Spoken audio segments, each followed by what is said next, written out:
21 service of the Unitarian Universalist Congregation of Erie. We're glad to see you all here today, wherever you may be coming in from. I'd like to send out a special hello this morning to Boulder, Colorado, where Jim McKnight greets us every Sunday. It's good to see you here again this morning, Jim. I'd like to remind everyone that the service today is being recorded and it will be posted on Facebook and on YouTube. So if you don't want to be public, you should turn off your camera at this time. We will be having our speaker, Reverend Mariela Pérez-Simons, who is joining us this morning from Upper Michigan Peninsula. I never know where people are, so it's good to have you where you are and that you're speaking with us today. We're looking forward to that. We're going to start our service now with our bell ringing. So if you have a bell after I've read these words or anything that makes a joyful noise, if you would unmute yourself and make the sound with us. With the sound of bells, we welcome stranger and friend to a time of mindfulness.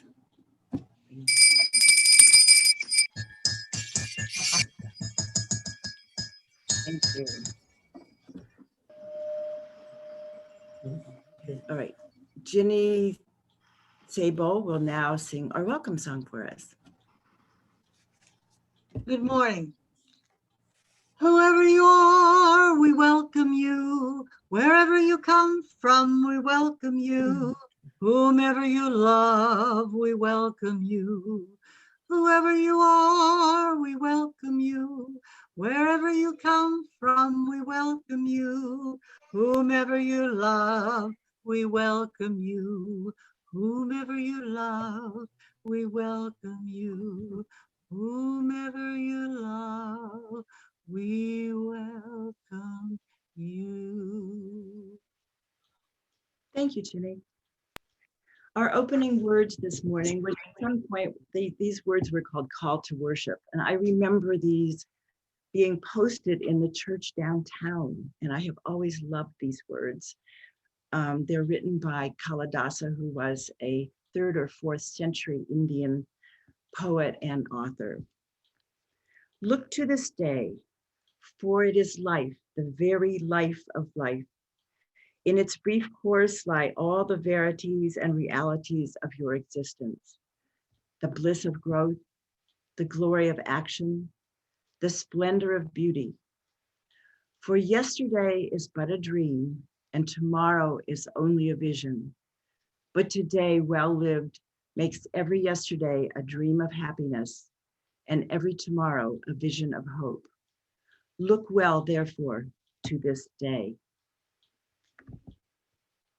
Now we're going to enjoy the Prelude by James, who is not with us today, but he has made a recording on his cello, and then he recorded himself, accompanying himself on the cello, and he's going to play Morning Has Broken. And if you would like to sing along, the words are posted here, but please stay muted because it doesn't work to have everybody singing online.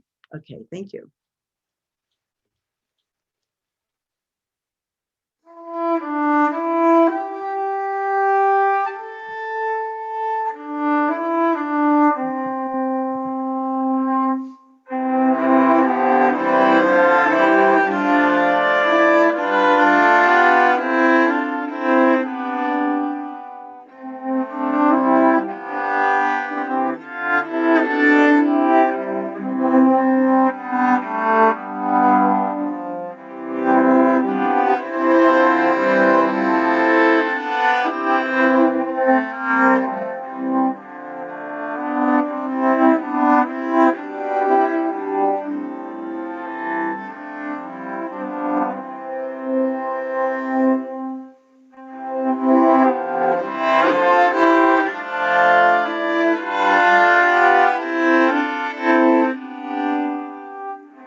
That was lovely. One of my favorites for sure. So I am Michelle Page, and I will be saying the words for our chalice lighting this morning. So if you have a chalice or a candle that you would like to light while I say these words.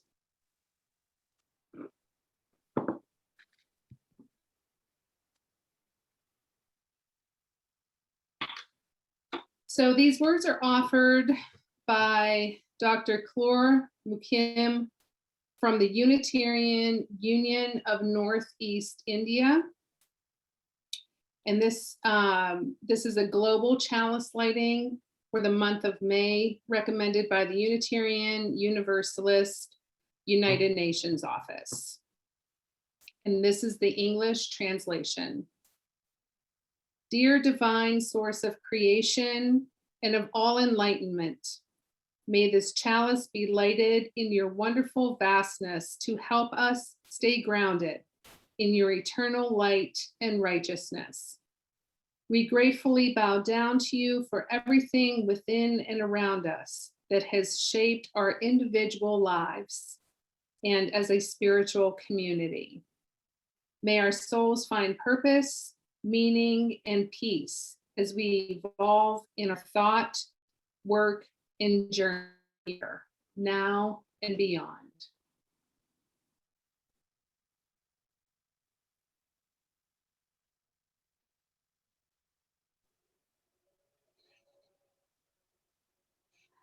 Our universal covenant comes with hand motions if you'd like to follow along. We are Unitarian Universalists, a people of open minds, loving hearts, and welcoming hands. We care for the earth and for each other.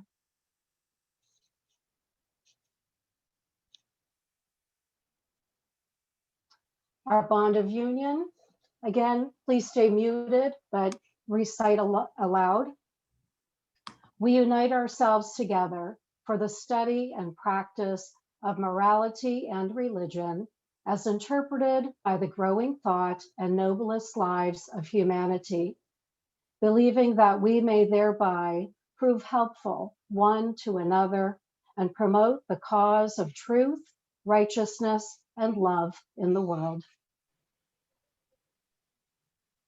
Thank you, Michelle. I invited Carla to sing the song We Are, which was one of the hymns that Reverend Mariela suggested. And when I approached Carla about it, I said, are you familiar with this? And she said, oh yes, I know this. We sang it in Seattle. So she is going to sing We Are this morning for us. Good morning. For each child that's born, a morning star rises and sings to the universe who we are. For each child that's born, a morning star rises and sings to the universe who we are. We are our grandmother's prayers, and we are our grandfather's dreamings. We are the breath of our ancestors. We are the Spirit of God. We are mothers of courage and fathers of time. We are daughters of dust and the sons of great visions. We're sisters of mercy and brothers of love.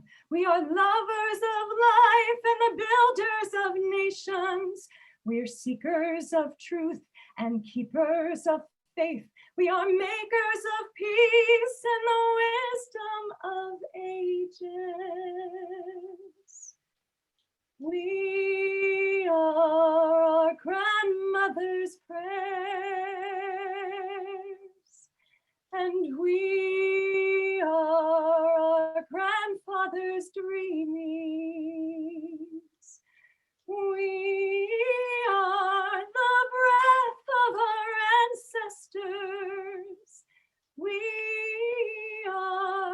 Spirit of God. For each child that's born, a morning star rises and sings to the universe who we are.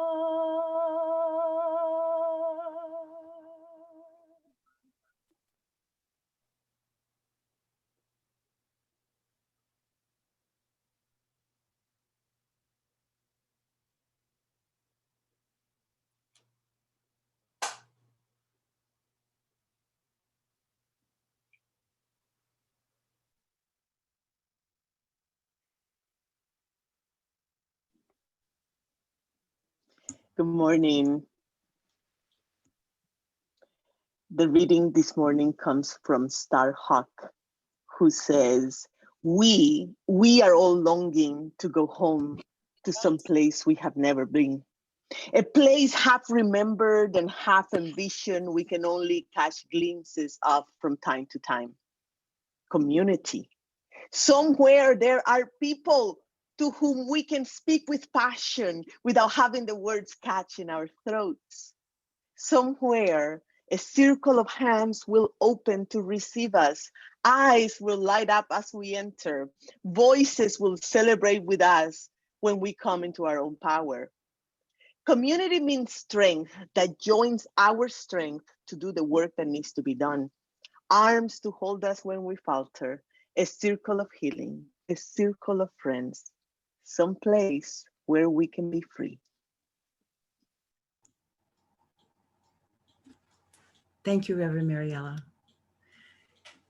It's time now for our offertory.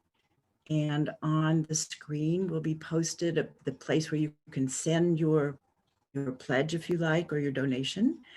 And if you write a check, please write on the memo line what it's for. If it's for your pledge or for the food bank or for the Erie Bond Fund. Anyway, please make note of that on your check. And Jackson is going to perform Verdadero Cambio for us, and he would like to say a word before he does that. All right. Well, I don't know how much to say, but it means true change, and true change takes real effort. So I'm going to try my best to put forth an effort and play this. Here you go.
Jackson, thank you so much. I have to tell you a little bit, a reason that Jackson is here today. Usually he is off on the first Sunday of the month, but when he heard that Reverend Mariela was going to speak with us today and that she was Cuban American, he said, I have to play this song. I've been working on it and I'm working on my jazz and my Cuban African pieces. So he is here especially for you today, Reverend Mariela. And I'd like to just segue into the introducing Reverend Mariela to us. She's a Cuban American Unitarian Universalist minister who teaches about religious naturalism, the soul, social change, and emotional intelligence, among other things. Reverend Mariela was born and grew up in Cuba under a dictatorship at a time when religion was forbidden, which instilled in her a commitment to the freedom of individuals to seek truth and meaning on their own terms and create change in the world. Perfect definition of a Unitarian, I'd say. She and her family became political refugees in the United States in 1995. Reverend Mariela earned a master's degree of divinity from Meadville Lombard Theology School, where she received the Charles Billing Prize for Excellence in Preaching and the Faculty Prize for Religious Leadership. She currently lives in Michigan with her family, and she is speaking to us today from the Upper Michigan Peninsula, right up there close to paradise. Welcome, Reverend Mariela. Thank you for having me. Thank you. What a beautiful community you have here. I'm delighted to be with you. We each have, we carried these sacred foundational stories within ourselves. These stories can be from defining moments in our lives that either shifted something in us or that hold deep meaning about who we are as individuals and what we believe in. But one of my foundational stories come from the summer of my 18th birthday, when I found myself walking in circles on the church square of the hometown, my hometown in Cuba. For the first time in my life, I was feeling this urge to go to a church, even though I had never stepped foot inside one before. And I knew absolutely nothing about it, other than it had something to do with spirit. But I remember exactly why I felt the urge to go in. I was waking up every morning with a heaviness in my chest that it made it hard for me to breathe. I needed answers to questions that were keeping me awake at night. And there was also this longing I couldn't understand, but it was there underneath everything. I was born in Cuba 15 years after Fidel Castro had come to power. And like the rest of my generation, I was raised as a communist atheist. Churches had been forbidden in the early 60s, and I had seen with my own eyes how Christians and Jews had been persecuted and marginalized in public because of their religion. So going into that church on that summer afternoon at age 18 was risky for me, but I felt I had to go in. And yet I kept walking in circles and walking in circles around the church. What if someone sees me going in? What if I'm not allowed in there? What if they call the police? What if I'm not dressed properly? I needed to go to church because I wanted to make sense of what was happening in my life. This was the early 1990s, and our country was in the midst of one of its worst economic depressions. The Berlin Wall had collapsed, and with the dissolution of the Soviet Union, the Cuban economy also collapsed. Food was in such short supply that I would often faint from lack of proper nutrition. The shelves in the stores were empty for years. And because of the American embargo against Cuba, Cuba couldn't trade with other countries. So a lot was going on for my 18-year-old self back then, and I had so many questions.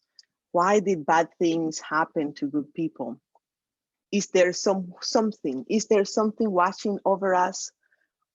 Is there really no rhyme or reason to all of this we call life? So I had many questions. And that's why after walking in circles several times, I finally gathered the courage and I opened the massive doors of that church, which led me into a world I had never experienced. That scent of incense, dampness, old wood, the coolness of the air, the echoing acoustics, the light entering the high windows, the openness of the space, the symmetry of the beautiful architecture. I felt such peace. It was so beautiful and so comforting to be inside that church, something I had never experienced before. And I came back on Sunday morning and I found several people my age and of course, people of all ages who became part of my community.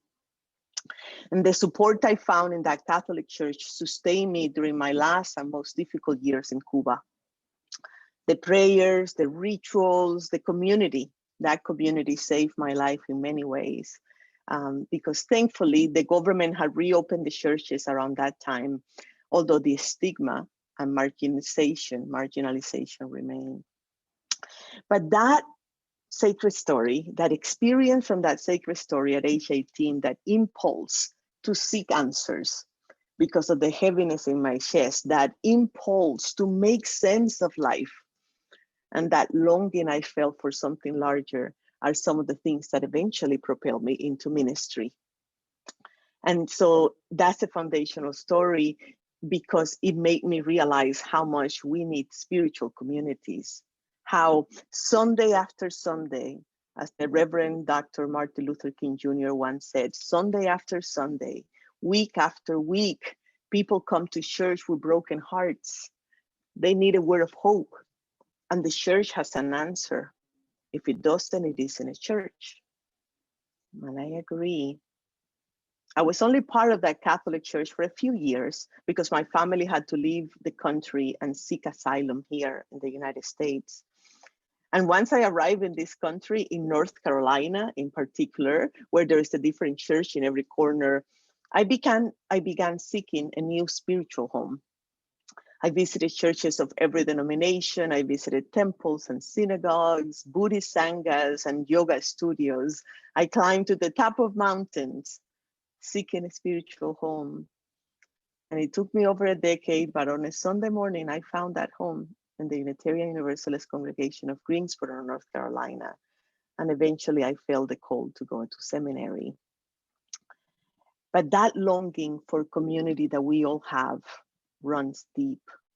As Starhawk so beautifully puts it, somewhere a circle of hands will open to receive us. Eyes will light up as we enter. Voices will celebrate with us whenever we come into our own power. People will play the right kind of music to make you feel welcome. Thank you. So it's a very, very natural human longing to be a part of a group, to be accepted. Dr. Gabor Mate, who specializes in childhood development and trauma, often speaks about how human beings are born with these two strong needs that pull us in two different directions. One is our need for authenticity, to be true to our own nature, and the other one is our need for attachment, to belong to a group. And attachment wins most of the time. He says that as children, most of us begin to trade authenticity for belonging, for attachment. And so our need to belong also comes with a fear of rejection, because we are wired to be part of a group. To be rejected is what I call the definition of hell, when the gates of heaven are closed in front of your face and you're left out. It feels like exile from the Garden of Eden. The fear of rejection is pretty universal, and it shows up in many ways. It shows up as unworthiness, that feeling that we are not good enough to belong, good enough or proper enough or beautiful enough or smart enough to belong, to be accepted. Fear of rejection shows up in how we hold back the most precious parts of ourselves, our creativity, our voices, our true selves, because we couldn't bear having others ridicule or reject these most genuine, most sacred parts of ourselves. These are all feelings that corrode our soul, and we need to look at them and heal them. And we also need to be aware how we exclude others and the pains that that causes, and how we can include others and make them feel more welcome. So it's been almost 30 years since that summer afternoon in the early 90s when I first entered a church. And I'm in a completely different place in my spiritual journey. But I'm thinking a lot about community, about our longing for community and how we need to create space where more people can find belonging with us in our communities. I'm thinking about how can we expand to our circles of belonging. I'm interested in finding kinship in the natural world and with other species that share our ecosystems: birds, butterflies, plants, trees, fungi, mushrooms. How can we find kinship with the sun when it touches our skin? Kinship with the wind and how it comes to greet us and then it changes direction. I'm interested in expanding our circles of belonging to be in relationship with all of life. Because now that I understand belonging, I no longer want to limit my sense of belonging in this world. And I'm thinking, how can we be teaching these things in our communities, our precious communities, communities that we have missed for over a year in person, communities that have remained strong and together through all the difficulties of the pandemic. Thank you for supporting this community, by the way. I'm honored to be in community with you this morning.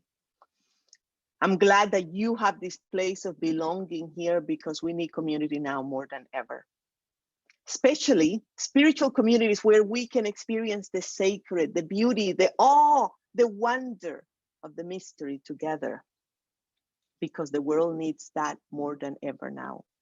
There is so much ugliness in this world. And we need to look, we need to pay attention. We need to feel uncomfortable and look at the pain of the world, at its ugliness. And we must also come together to experience and celebrate the awe and wonder and beauty that still remains. And it's good to come together because something almost magical happens when we gather in a shared space to share and experience together. In 2017, a study found that spectators in a theater, when sharing that experience, their hearts became synchronized and started beating at the same time. And according to the research, when a group of people are able to reach that level of heart synchronicity, more trust happens, more empathy happens, more friendships are built, there's more collaboration, and even our social barriers are lifted. And that's what we have been missing during the pandemic in part, that depth of connection from one another, that depth of synchronicity and closeness with one another. So what else brings us here to our spiritual communities on Sunday mornings? I can think of a few reasons why we come. We come because life is messy, but also magnificent. So we come to make sense of the messy parts and to be reminded of the magnificent. We come because of the ultimate and because of the intimate. The ultimate, the sacred, the great mystery, and the intimate, those small moments of connections with others.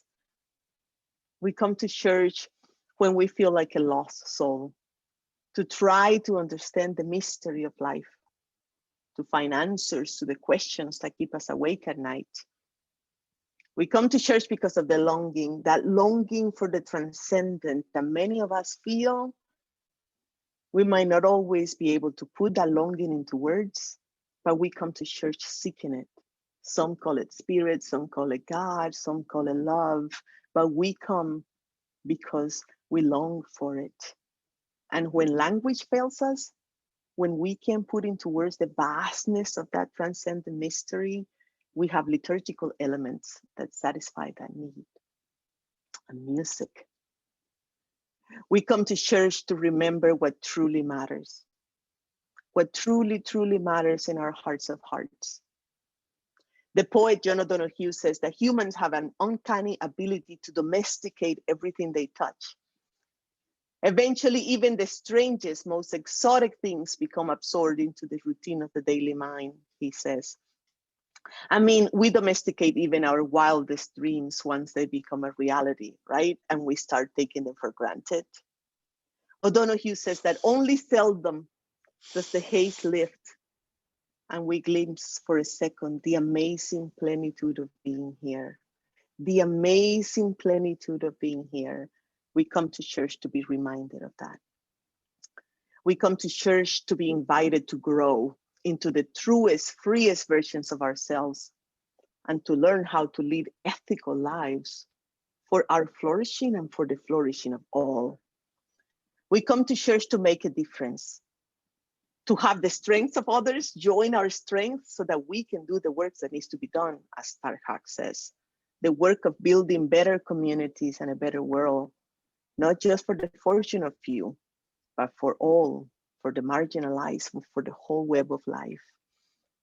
Some of us come to this church because we want to recover from the disenchantments and the traumas we experience in other religious settings.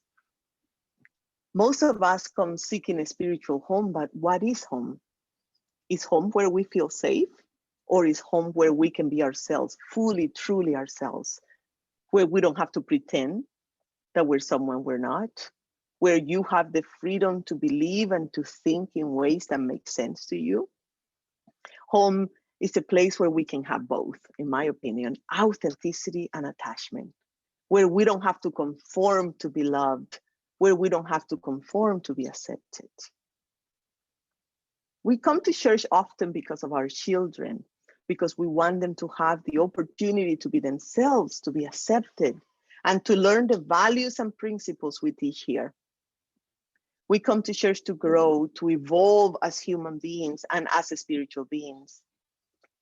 And how lucky we are to have that, right?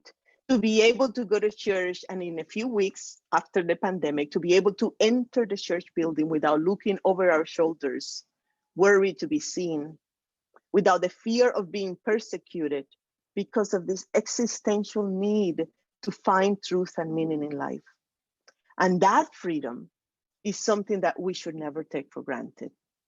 That freedom is one of the most precious things we have as religious liberals. That freedom to try new things, why not? Freedom to play, to expand, to diversify, to grow, to evolve. To grow and to evolve as human beings, as spiritual beings, and also as a denomination. And that is my dream for us. May we play, may we expand, may we evolve, and may we do so in community. May it be so.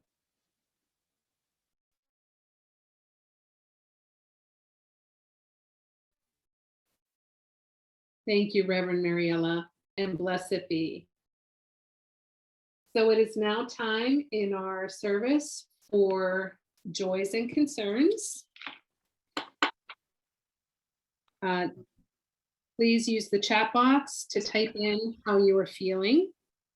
And please do not respond to any entries. This is a time to bear witness to and hold space for one another. Keep in mind these joys and concerns will be shared with our Reverend Christina. So during this time, Andrew Green will perform the meditation music for us, and that will be followed by a moment of silent reflection, and then we will do the acknowledgement of the joys and concerns. Andrew?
So our joys and concerns today, there was a lot of thanks for the sermon, the music, the singing, and the community we share.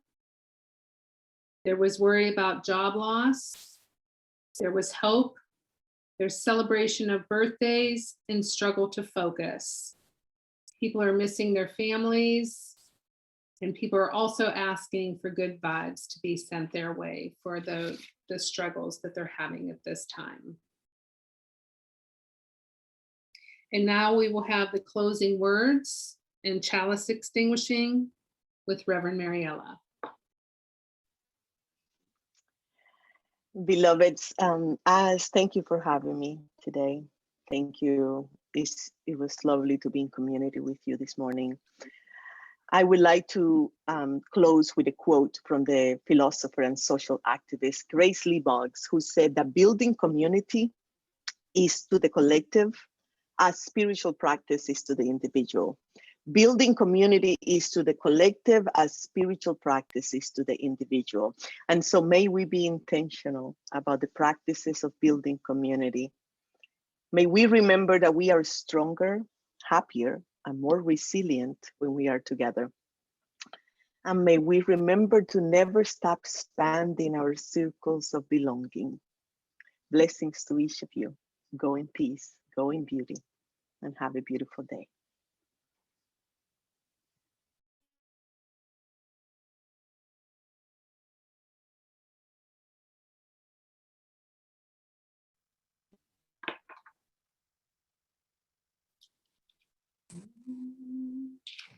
Now we will have our postlude. Pat Lori will be doing that for us today. And during this time, please type any announcements that you may have into the chat box. And we'll have those announcements after the postlude.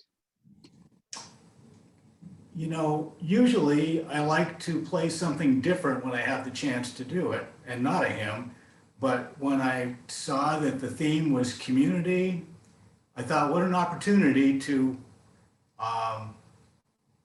put a plug in for my favorite hymn of all time, which is Gather the Spirit, and it's so appropriate. But usually it's done, well, a lot of times as a prelude. And even though we're doing it at the end of the service, it's still a prelude to Memorial Day, a prelude to next week, a prelude to the summer. So sing along.